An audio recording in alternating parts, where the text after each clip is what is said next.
முனைவர் உதயகுமார் என்பதை விட உதயகுமார் என்றால் தமிழக விவசாயிகள் நன்கு அறிவர். ஆம், தஞ்சாவூர் மாவட்டம் தென்னமநாடு கிராமத்தைச் சேர்ந்த முனைவர் உதயகுமார் ரஷ்ய நாட்டில் மாஸ்கோவில் உள்ள பீப்பிள் ஃப்ரெண்ட்ஷிப் பல்கலைக்கழகத்தில் உளவியலில் முதுகலை பட்டம் பெற்றவர். திண்டுக்கல் காந்தி கிராம பல்கலைக்கழகத்தில் செயல்பட்டு வரும் மேலாண் அறிவியல் மையத்தின் திட்ட ஒருங்கிணைப்பாளராக பணியாற்றி ஓய்வு பெற்றாலும் தற்போது விவசாயிகளுக்கு பல்வேறு பயிற்சிகளை கொடுத்து வருகிறார். உதயகுமார் அவர்கள்தான் தமிழ்நாட்டில் நுண்ணுயிரியை அறிமுகப்படுத்தியவர். அது மட்டுமா, பைசா செலவில்லாத பைகால் திரவம், மால்டோஸ் திரவம், தென்கொரியாவின் IMO திரவம், பல்வகையில் பயன்படும் அயல் மின்ம திரவம் என தமிழ்நாட்டுக்கு இவர் வழங்கிய தொழில்நுட்ப கொடைகள் ஏராளம். தமிழகம் கொண்டாட மறந்த இந்த உழவர் மகனை ஒரு காலை பொழுதில் சந்தித்தோம். ஒரு ஜாப்பனீஸ் நண்பர்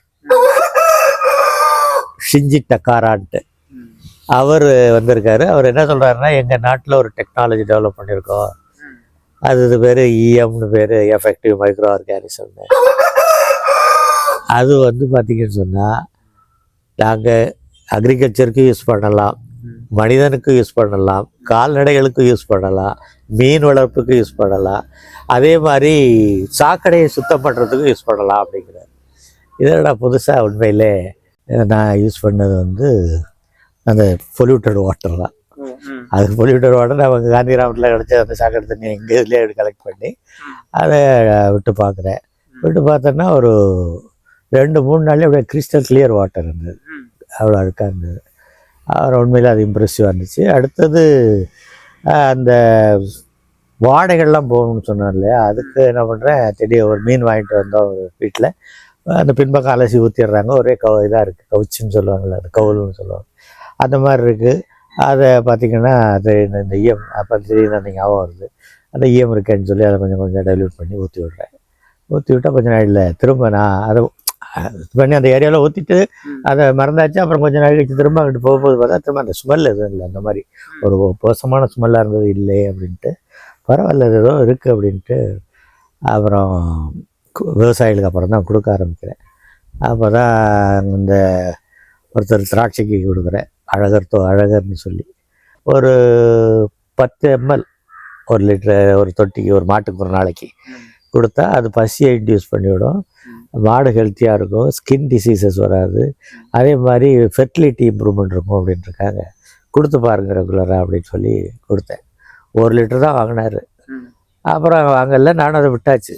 அப்புறம் அவர் அடுத்த ஒரு வருஷம் கழிச்சு கூப்பிட்றாரு, சார் ஒரு அதிசயம் நடந்திருக்கு சார், இது இப்போ எங்கள் கிராமம், இது என்னோடய சொந்த கிராமம், எங்கள் அப்பா அம்மா அவருடைய பூமி, அவங்க பூமி கிடையாது, இந்த பூமி. அதாவது சில ஊரில் சொல்லுவாங்க, எங்களுக்கு இத்தனை ஏக்கரா நிலம் இருக்குன்னு சொல்லோட எங்களுக்கு இவ்வளோ பூமி இருக்குது அப்படிம்பாங்க. அது மாதிரி சொல்கிறேன். எங்கள் தாய் தந்தையர் பிறந்த இடம் இது.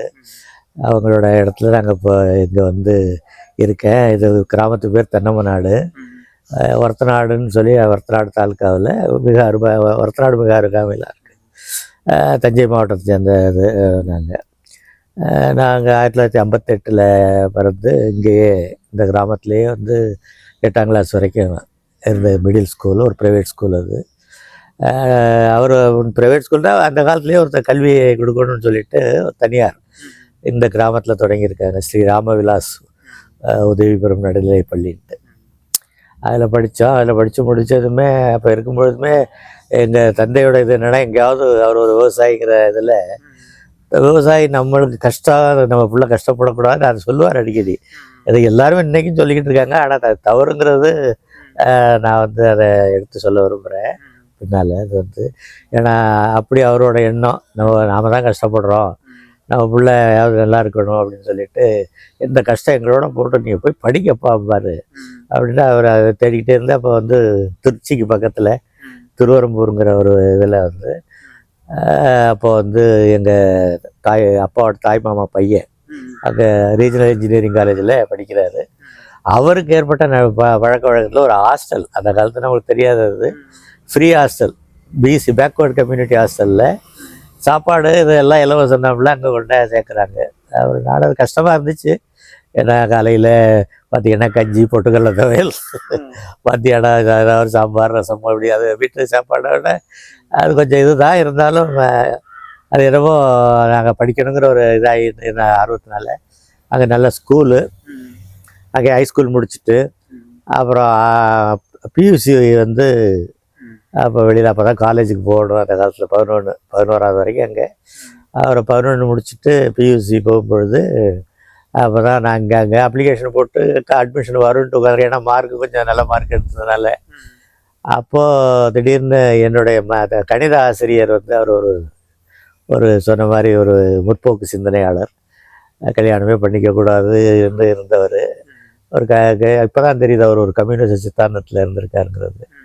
அவர் என் மேலே ரொம்ப பிரியமாக இருப்பார், ஏன்னா கணக்கு நல்லா பண்ணுவேன். அதில் அவர் தான் எங்கள் ஊர் பையன் வந்து போனவன்ட்ட கேட்டிருக்காரு, என்னடா பண்ணிகிட்டு இருக்கான் அப்படின்னு. அவன் என்ன கேட்க அப்ளிகேஷன் போட்டு சும்மா வீட்டில் இருக்கான் சார் அப்படின்னு.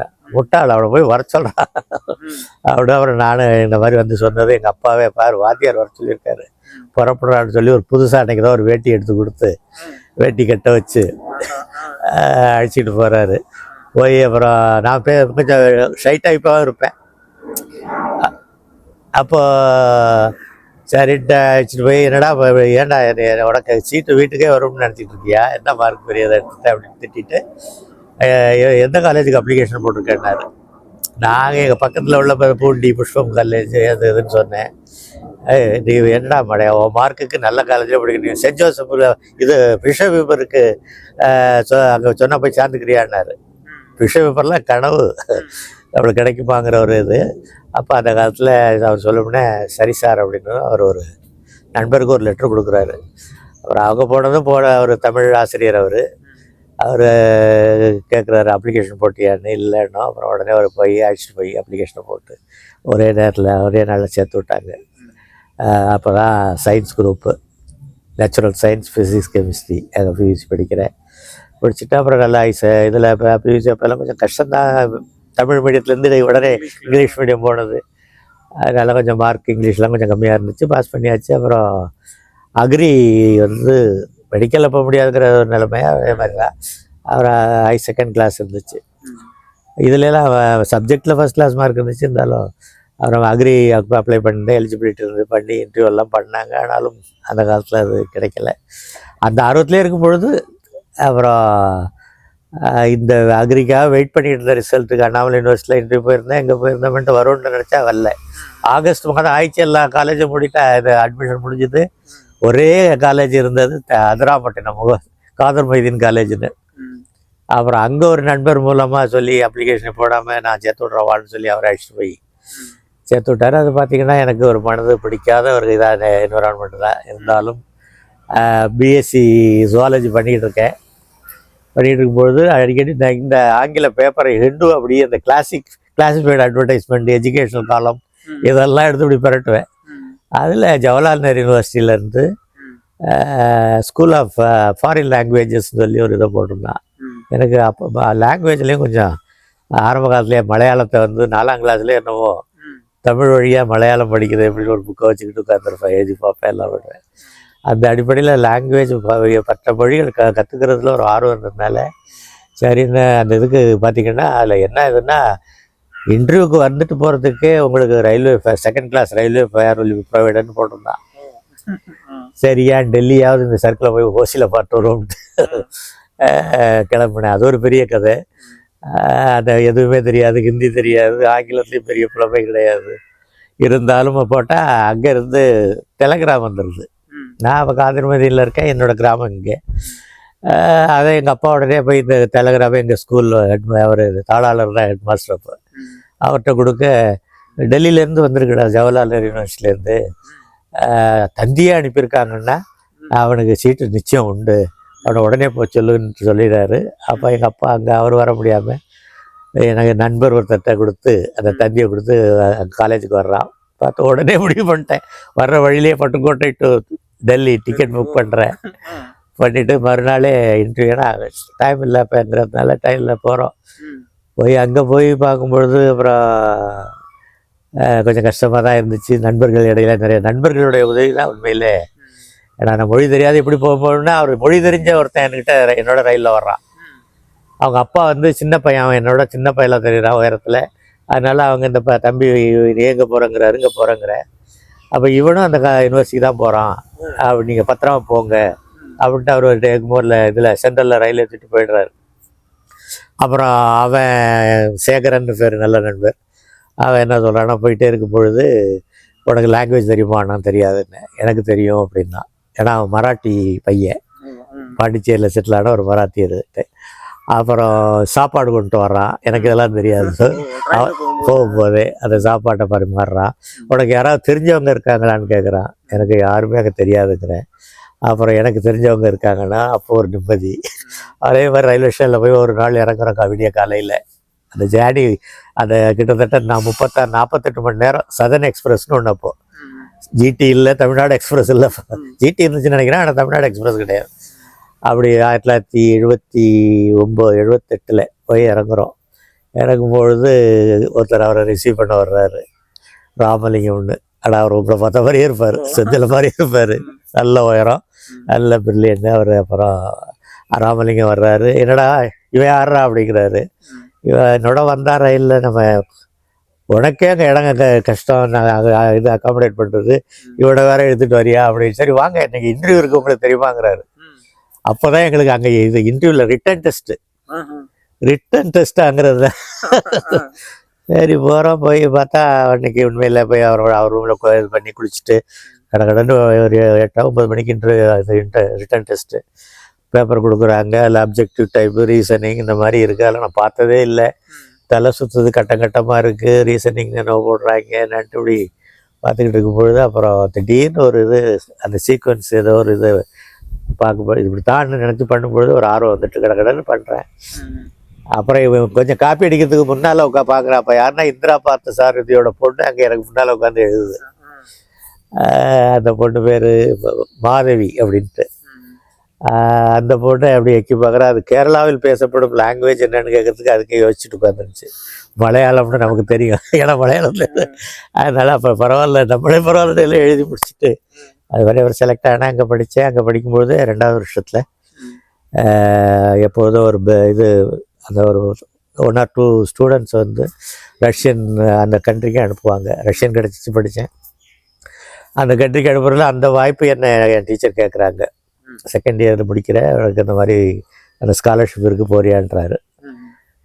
கூட்ஸின்னு அவர் பேர். சார் யோசித்து சொல்கிறேன் எங்கள் அப்படிங்கிறேன். என்னத்துக்கு யோசிக்கிறேன்னா 2nd இயர் முடிச்சாச்சு, 3rd இயர் முடித்தா ஒரு டிகிரி ஆகிடும். அதை பாதியிலே கட் பண்ணிவிட்டு அங்கே வேறு கட் பண்ணிவிட்டு வந்தோம், எங்கேயும் கட் பண்ணுறான்னு யோசிக்கிறேன் அப்படின்னு சொல்லிட்டு அவர்கிட்ட சொல்லலை, மனசில் நினச்சிக்கிட்டு சொல்லிட்டு வந்துட்டேன். அப்புறம் வெளியில் ஈவினிங் வந்து நம்ம நண்பர்களோட பேசிக்கிட்டு இருக்க முக்கியமாக யாருன்னா இப்போ நண்பர் செல்வ கணபதி இப்போ இருக்க இப்போ பார்லிமெண்ட்ரி மெம்பர், அவர் இந்த மாதிரி நாங்கள் தான் க்ளோஸாக இருக்கக்கூடிய நண்பர்கள். அவர்கிட்ட சொல்லும்போது அவர் தான் செல்வ கணபதி தான் கேட்குறாரு, என்ன நினச்சி நீங்கள் முட்டாளா, நீங்கள் ஒருத்தன் ஒரு வாய்ப்பு கொடுக்குறாங்க கேட்கும் பொழுது சரின்னு சொல்லாமல் எங்கள் அப்பா அம்மா கேட்குறேன்னு அது இதுன்னு சொல்லிட்டு வந்திருக்கீங்க, நாளைக்கு போய் உடனே அதை அக்செப்ட் பண்ணிக்கிறீங்க அப்படின்னாரு. அது ஒரு கண்டிப்பாக நல்ல நண்பர்.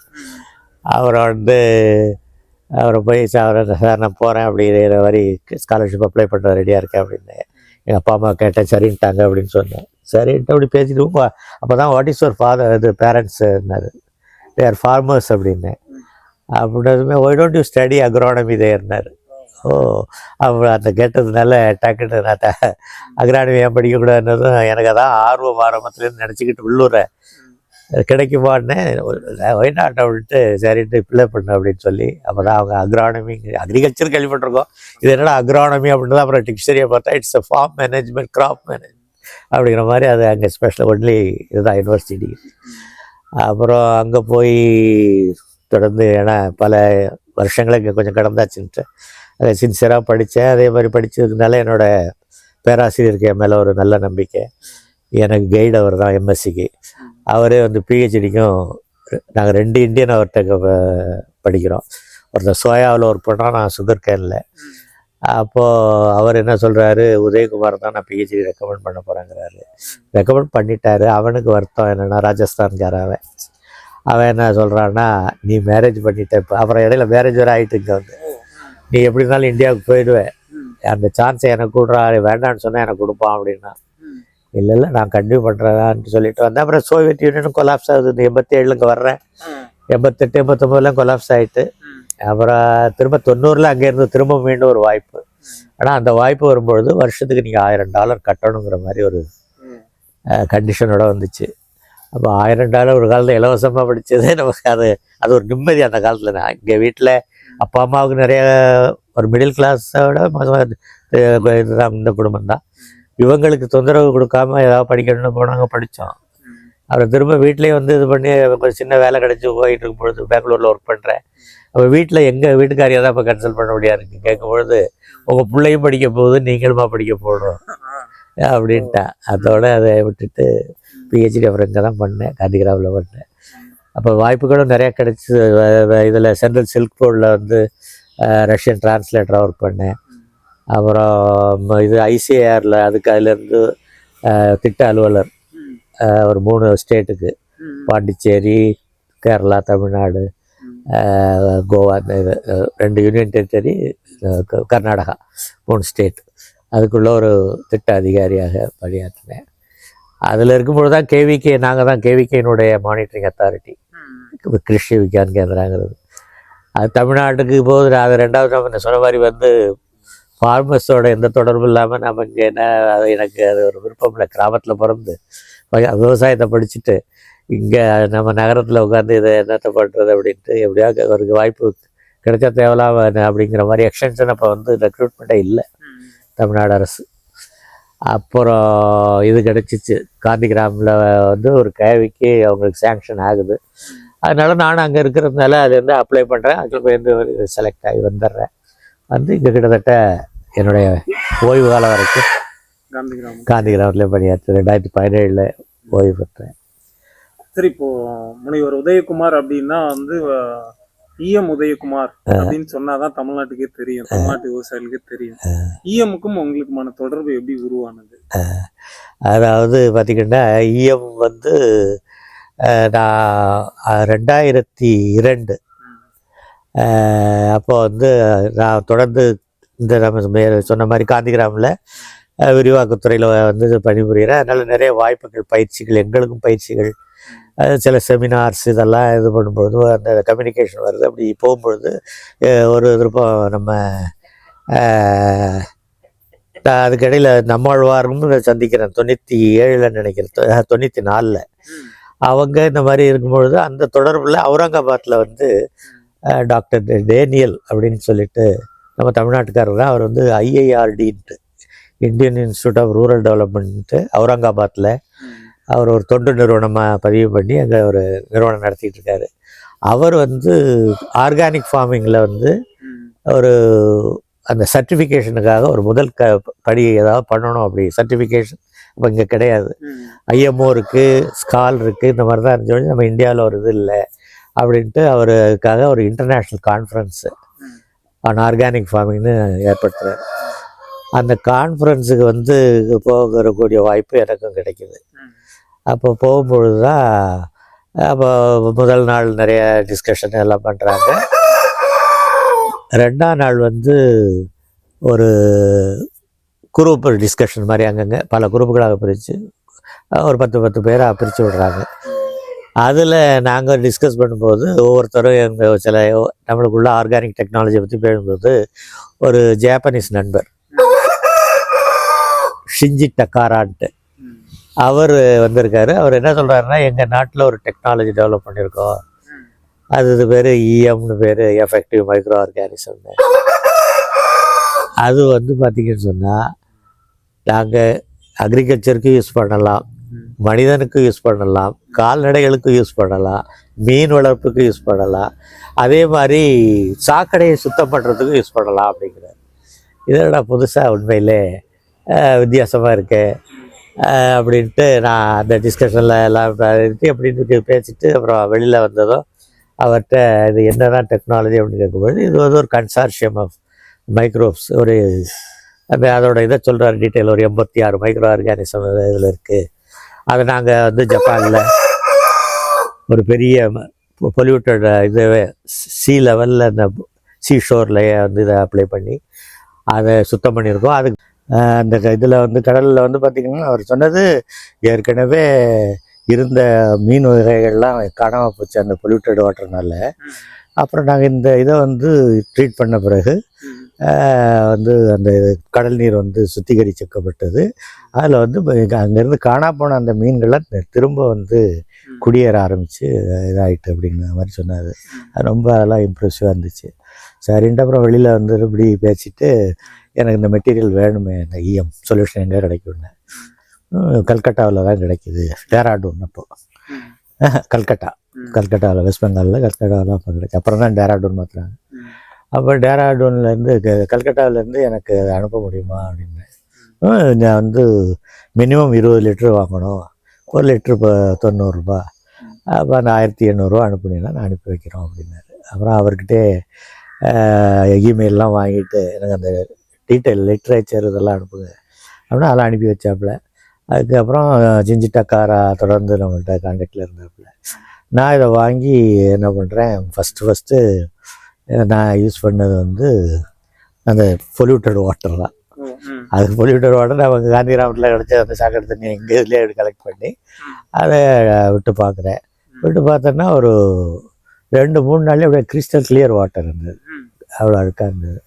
அப்புறம் உண்மையில் அது இம்ப்ரெசிவாக இருந்துச்சு. அடுத்தது அந்த வாடைகள்லாம் போகணும்னு சொன்னார் இல்லையா, அதுக்கு என்ன பண்ணுறேன், திடீர் ஒரு மீன் வாங்கிட்டு வந்தோம் ஒரு வீட்டில்.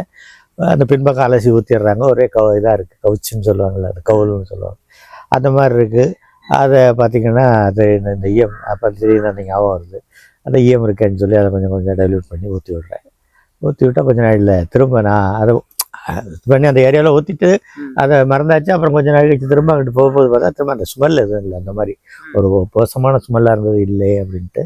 பரவாயில்ல ஏதோ இருக்குது அப்படின்ட்டு அப்புறம் விவசாயிகளுக்கு அப்புறம் தான் கொடுக்க ஆரம்பிக்கிறேன். அப்போ தான் இந்த ஒருத்தர் திராட்சைக்கு கொடுக்குறேன், அழகர்னு சொல்லி. அது ஏற்கனவே அவர் என்ன சொல்கிறாரு, நீங்கள் கொடுத்தீங்க சார், அதை போட்டேன், பூரா களையாக ஆயிட்டு அப்படின்னாரு. களை எனக்கு அப்போ அது நான் அதுக்கு முன்னாலே இந்த இவர் ஹைகாவோட இதை கண்டுபிடிச்ச ஒரு ஹைகாங்கிறது தானே, அவருடைய இதெல்லாம் படிக்க ஆரம்பிக்கிறேன்.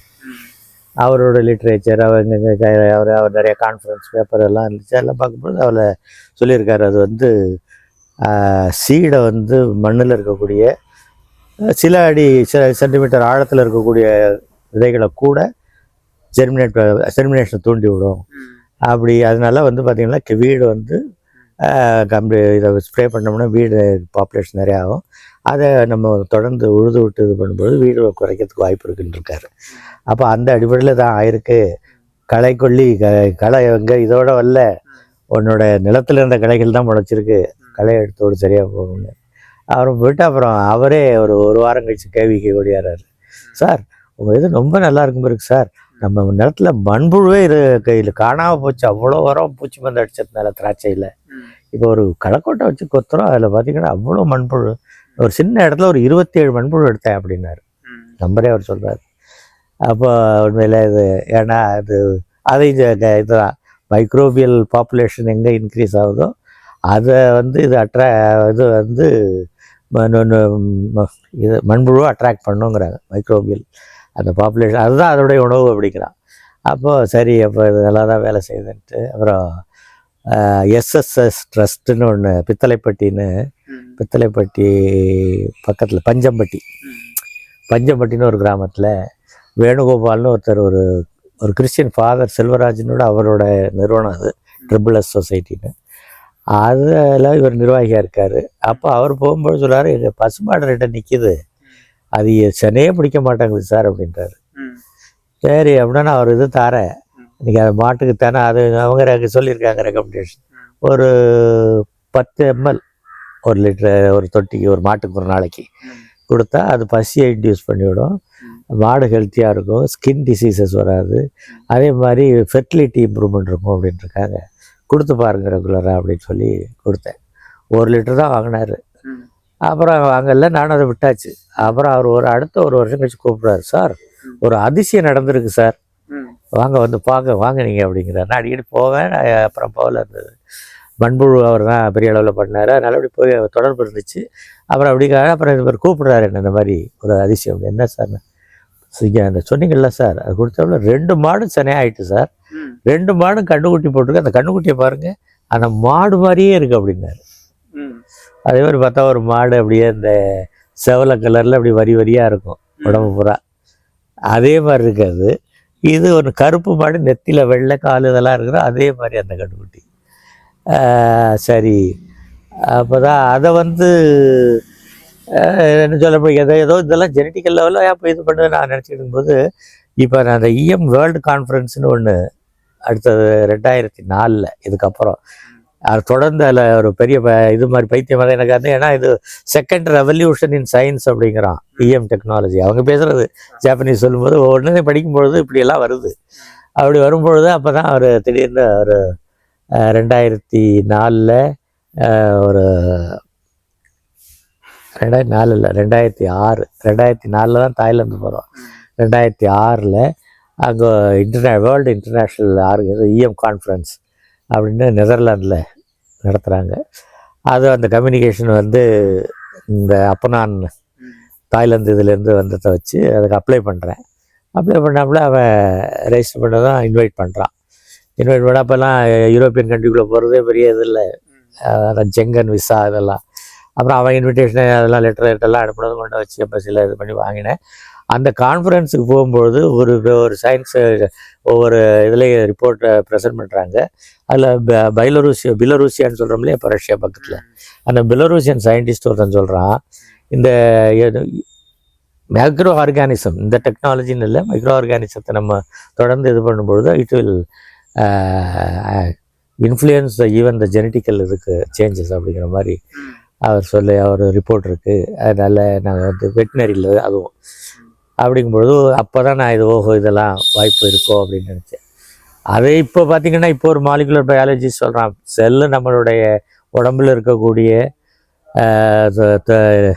100 பில்லியன் செல்லில் 90 பில்லியன் செல்லு வந்து மைக்ரோப்ஸுங்கிறான், 10 பில்லியன் தான் நம்ம செல்லுங்கிறான். அப்போ அது மாதிரி இன்னும் நிறையா பார்த்திங்கன்னா மைக்ரோப்ஸ் வந்து பார்ட் ஆஃப் இது பிளான்ட், பார்ட் ஆஃப் அனிமல் எல்லாமே மைக்ரோபியல் பாப்புலேஷன் தாங்கிறாங்க. அப்போ அந்த இதில் பார்க்கும்பொழுது இதெல்லாம் உண்மைதான் அப்புறம் தோணுது. அந்த இதுவும் எனக்கு ரொம்ப சப்போர்ட்டிவாக இருந்துச்சு. அதுக்கப்புறம் நம்ம போல்டாக இது பண்ண ஈவை பற்றி பேச ஆரம்பிக்கிறேன், எழுத ஆரம்பித்தோம். துகுளி சுப்பிரமணியம் வந்து அவர் ஒரு மிகப்பெரிய இதாக எனக்கு வர்றார் சப்போர்ட். அது எப்படின்னா பட்டிவீரன்பட்டின்னு அங்கே இல்லை WPR ராஜாராம்னு ஒருத்தர், WPR நாகராஜன் ராஜாராம், அவங்க பெரிய அந்த காஃபி எஸ்டேட் அதெல்லாம் வச்சுட்டு கொடைக்கானல். அவர் என்ன பண்ணுறார், அவர் கடைசியாக அந்த மஷ்ரூம் கல்டிவேஷன், ஆர்கானிக் ஃபார்மிங் இதுக்கெல்லாம் ஒரு கன்சல்டன்ட் மாதிரி அப்பயே போவார் WPR ராஜாராம். அவர் இஎம் எடுத்துக்கிட்டு போகிறாரு, என்கிட்ட தான் வந்து கொடுங்கன்னு சொல்லி வாங்கிட்டு போவார். அப்போ என்னையா இந்த விலையெல்லாம் பார்த்து வெளியே கம்மியாக சொல்கிறேன், நிறையா சொல்லு, நான்லாம் ஒரு ஃபீல்டில் போய் கால் வச்சா இன்றைக்கும் அந்த காலத்தையே சொல்கிறாரு. இதெல்லாம் கிட்டத்தட்ட 90 கடைசி 2000 கால் வச்சனாலே 4000 ரூபா பணம் கொடுத்தாதான் வெளில வருவேன், அப்படி நீ பண்ணு அப்படி இப்படிலாம் சொல்கிறாரு. நமக்கு அது வரல. எங்கள் வீட்டுக்காரம்மாட்டே சொல்கிறாரு, ஏம்மா இவன் இந்த ஆள் சரிப்பட்டு வர மாட்டார் பிறகுப்பா, எல்லாத்தையும் சொல்கிறாருன்னாரு. நான் வந்து இது சொல்ல வேண்டியதுன்னு தான் சொன்னேன். நான் வந்து இது சீக்ரெட்டாக இருக்கிறதுக்கு நம்ம ஒன்றும் பெரிய இந்த படங்களை எல்லாம் நான் கேதர் பண்ணி அனுப்புகிறேன். இது இந்த வெற்றிக்கதை மாதிரி அனுப்பும்பொழுது இதைத்தான் கொஞ்ச நாள் அவன் மேப்பிள் இஎம்னு இப்போ விற்கிறவனே இந்த படங்கள், இந்த மாடு நான் சொன்ன அந்த திராட்சை தோட்டம் இதுலேருந்து அனுப்பின படங்களை தான் லேபிளாகவே போட்டு எடுத்துக்கிட்டு இருந்தான். சப்போர்ட் பண்ணலை. ஒரு இதில் ரொம்ப ஒரு செமினார்லேயே காந்திகிராம்லேயே நானும் ரொம்ப அதை ஒருத்தர் கிரிட்டிசைஸ் பண்ணும்போது மோசமாக சொல்லிட்டேன், நம்ம 3 ஒழுங்காக செய்வோம், ஒன்றுமே செய்ய மாட்டோம், 2 அடுத்தவன் செய்கிறத குறை சொல்லுவோம், 3வது நம்ம அடுத்தவன் தான் போகிறோம், ஏதோ இந்த மாதிரி 3 நம்ம நல்லா செஞ்சுக்கிட்டு இருக்கோம், சம்பளத்தை மாதிரி தான் நம்ம, அதுதான் நம்மளோட முக்கிய நோக்கம் விஞ்ஞானிகளுக்குங்கிற மாதிரி கொஞ்சம் பேச்சு விட்டேன் காந்திகிராம்லே. அப்புறம் அதுக்குனால காந்திகிராமத்தில் இதுக்கு எந்த சப்போர்ட்டும் கிடைக்கல இப்போ.